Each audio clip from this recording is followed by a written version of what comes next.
Chapter 2 the earth and the changes on it का ये third part है। इससे पहले आपको फर्स्ट पार्ट और सेकंड पार्ट वीडियो की डिस्क्रिप्शन में और प्लेलिस्ट में मिल जाएंगे, तो आप एक बार वीडियो की डिस्क्रिप्शन और प्लेलिस्ट को ज़रूर चेक कर लेना। तो थर्ड पार्ट हम यहाँ से शुरू करेंगे, सॉइल से।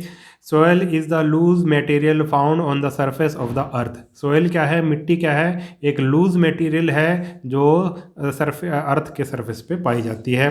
It is made of organic and inorganic particle. ये ऑर्गेनिक और इनऑर्गेनिक पार्टिकल से मिलकर बनती है सॉइल। इसके बारे में हम आगे पढ़ेंगे, ऑर्गेनिक पार्टिकल में क्या आएगा और इनऑर्गेनिक पार्टिकल में क्या आएगा। The organic particle are derived from dead remains of plants and animal. जो ऑर्गेनिक पार्टिकल हैं, जो मिट्टी में जो ऑर्गेनिक पार्टिकल होते हैं, वो डेड रिमेन्स, जो प्लांट्स पौधे पेड़ पौधे मर जाते हैं या जानवर मर जाते हैं, वो एक तरह से गल सड़ कर मिट्टी में मिल जाते हैं, उसी को हम ऑर्गेनिक पार्टिकल बोलेंगे। In the course of time these particles get decomposed and changes into a dark colored material called humus।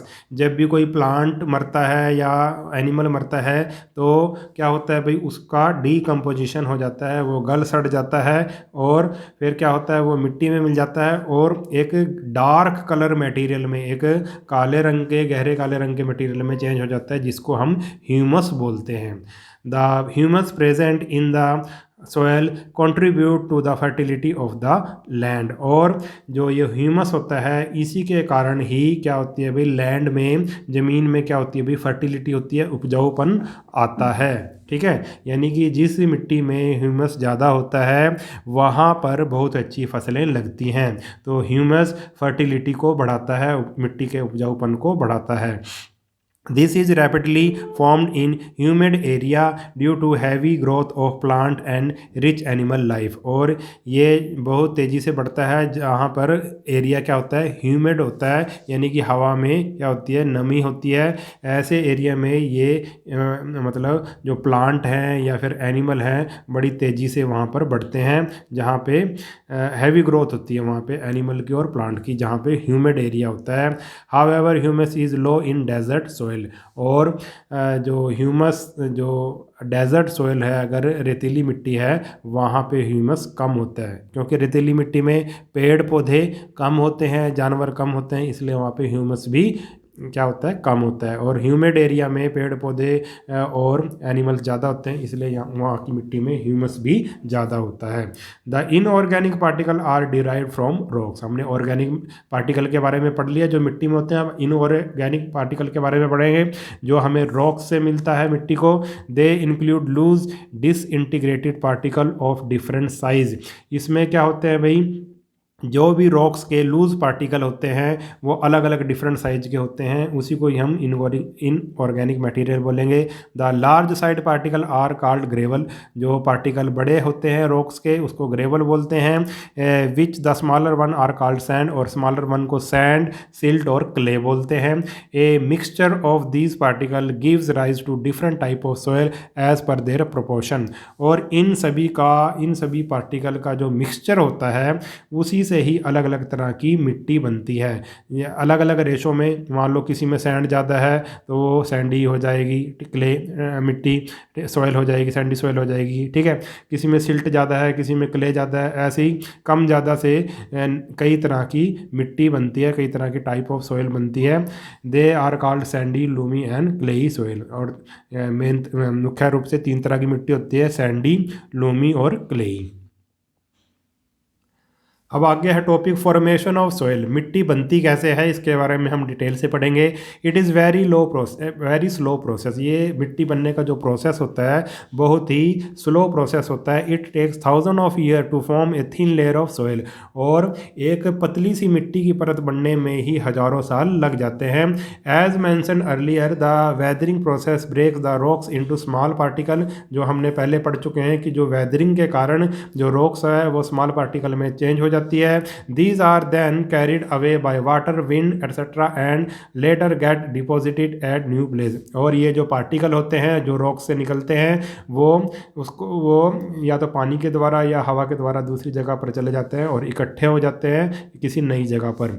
Such soil is called transported soil. ऐसी जो मिट्टी बनती है, मतलब एक जगह से दूसरी जगह पर जाकर जो मिट्टी इकट्ठी होती है, ऐसी जो मिट्टी बनती है उसको हम ट्रांसपोर्टेड सॉइल बोलते हैं, यानी कि वो मिट्टी और कहीं से आई है या पानी के द्वारा या हवा के द्वारा।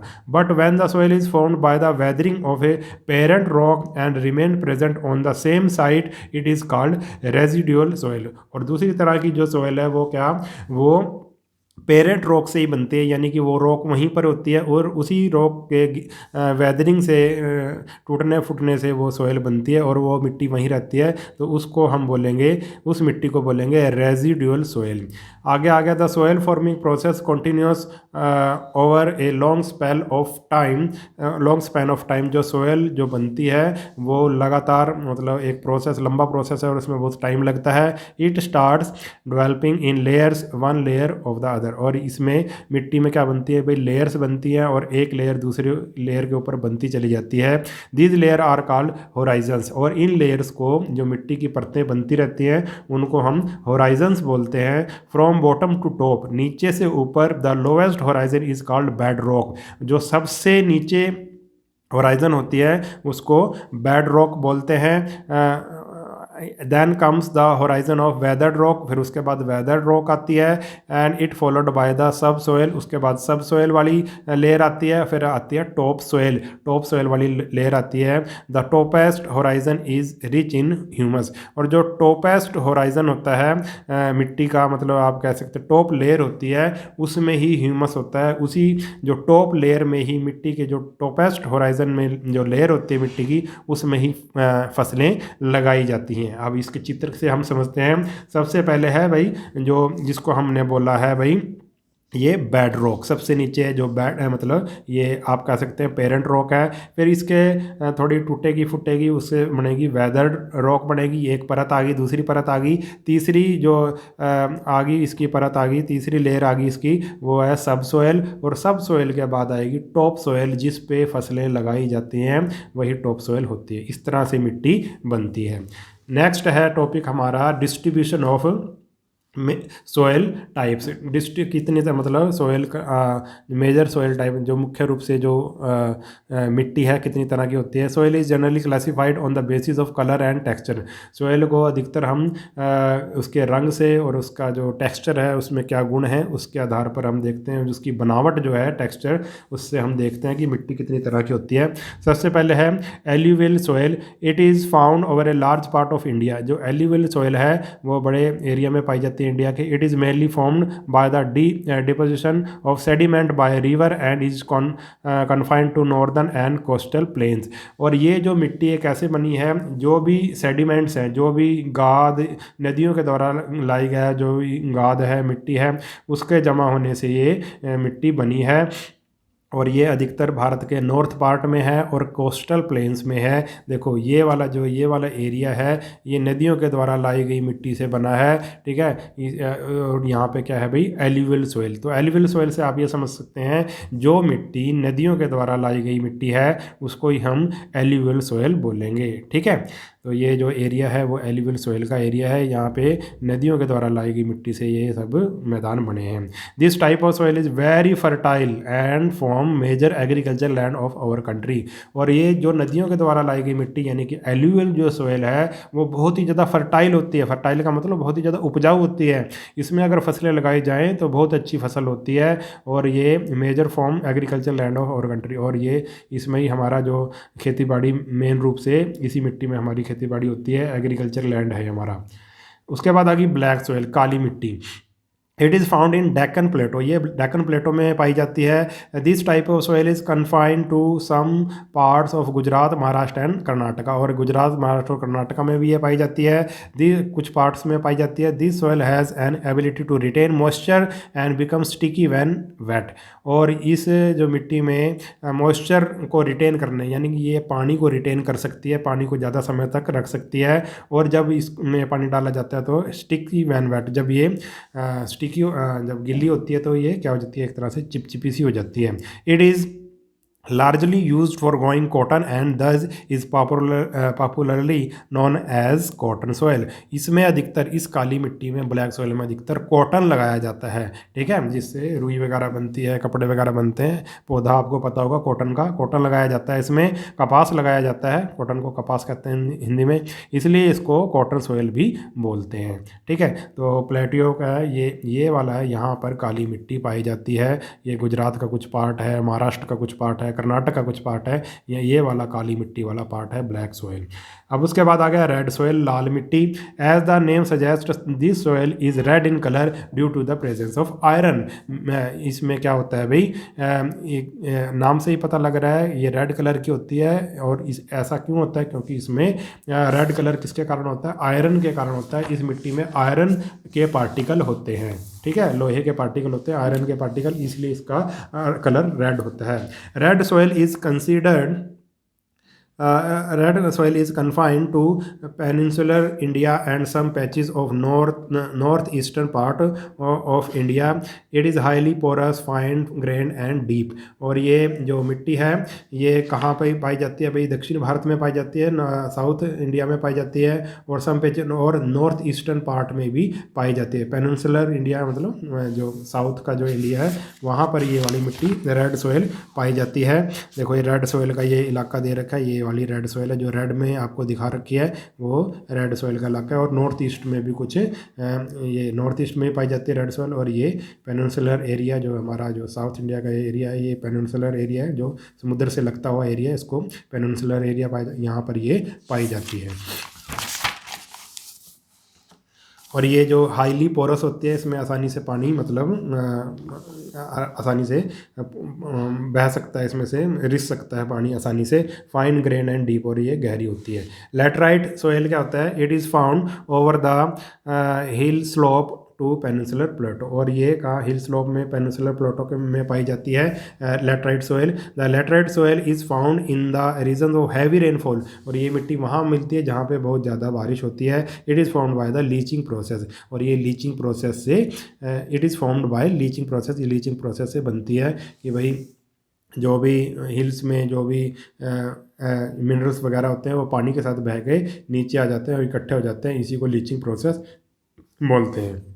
आगे, apart from these 4 types there are desert and mountain soil. और इन चारों जो टाइप हैं इनके अलावा डेजर्ट और माउंटेन सॉइल भी होती है। They are found in their respective region. और ये अपने क्षेत्रों में पाई जाती हैं। डेजर्ट रीजन में मतलब रेतीली मिट्टी पाई जाती है, और माउंटेन रीजन में माउंटेन सॉइल पाई जाती है, पहाड़ी मिट्टी पाई जाती है, और ये रेगिस्तानी इलाकों में मिलती है desert soil.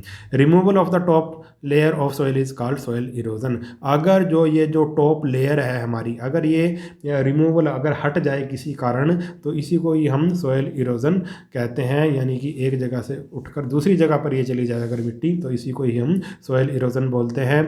We must understand that soil erosion is a serious problem affecting land all over the world. और हमें इस बात को समझना होगा कि जो ये सॉइल इरोजन है ये बहुत ही पूरी दुनिया में क्या है, एक तरह से सीरियस प्रॉब्लम है। In certain area the soil erosion has become a menace which causes decline in the crop yield. और कुछ एरिया में तो ये सॉइल इरोजन इतनी मतलब ख़तरनाक बन चुकी है कि इससे जो क्रॉप यील्ड है, जो फसलों की जो हमें प्राप्ति होती है, जो फसल लगाते हैं वो इतनी अच्छी फसल नहीं होती, उसकी यील्ड में जो उसे फसलें का जो उत्पादन है वो एक तरह से गिर गया है।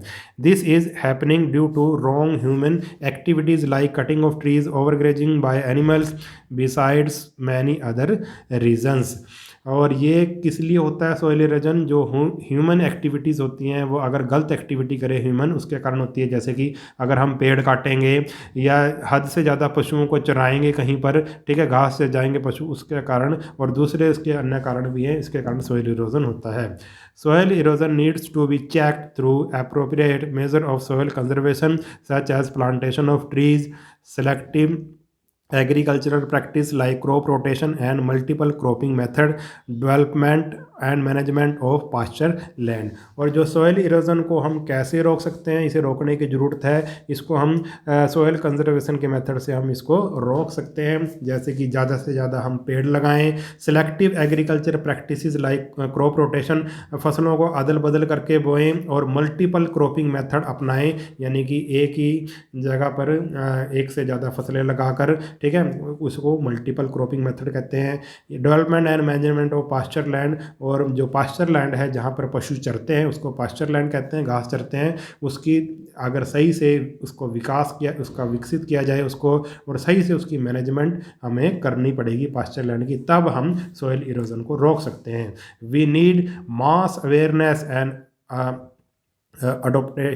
Adoption of these practices at local level. और हमें इसकी जो मास अवेयरनेस पूरी, मतलब आप ये लगा लो सभी लोगों को इसके बारे में हमें बताना पड़ेगा, सॉइल इरोजन के बारे में, और उसको कैसे रोका जा सकता है उसके बारे में बताना पड़ेगा लोकल लेवल पे, यानी कि सभी छोटे से छोटे लेवल पे भी हमें ये सारी चीज़ें लोगों को बतानी पड़ेगी, तभी हम सॉइल इरोजन को रोक सकते हैं। वीडियो आपको कैसा लगा कमेंट करके ज़रूर बताना। अगर वीडियो आपको अच्छा लगा है तो चैनल को सब्सक्राइब कर लेना, और वीडियो को अपने सभी दोस्तों के साथ शेयर जरूर करना। नेक्स्ट वीडियो में मिलेंगे, तब तक के लिए नमस्कार।